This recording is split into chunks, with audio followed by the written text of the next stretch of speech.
ठाकरे बंधू एकत्र आले आहेत, काय सांगणार? नाही, दोन्ही ठाकरे बंधू हे काही कोणाच्या विकासासाठी किंवा मुंबईच्या भल्यासाठी नाही आले. हे भीतीपोटी दोघं एकत्र आलेले आहे. ज्या प्रमाणात आपण महाराष्ट्रामध्ये विधानसभेच्या निवडणुकीत निकाल बघितला आणि ज्या प्रमाणात महाराष्ट्राच्या जनतेने विधानसभेच्या निवडणुकीत उभाटा असणार किंवा मनसे असणार त्यांना शेवटचं स्थान दिलं. ज्याप्रमाणे नगरपंचायतच्या निवडणुकीमध्ये मनसे एकही सीट जिंकू शकली नाही आणि उभाटा फारच कमी सीटा जिंकून फार सगळ्यात शेवटचा नंबर उभाटाचा आला.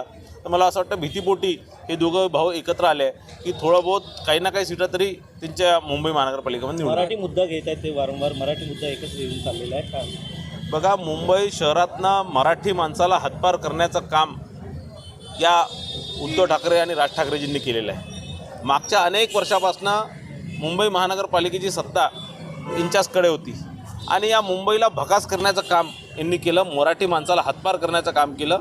आणि आज जर खरंच मराठी माणसाच्या नावाने जरी मतदान मागत असणार तर मराठी माणूस यांना भीक नाही घालणार, हे निश्चित 100% खरं आहे.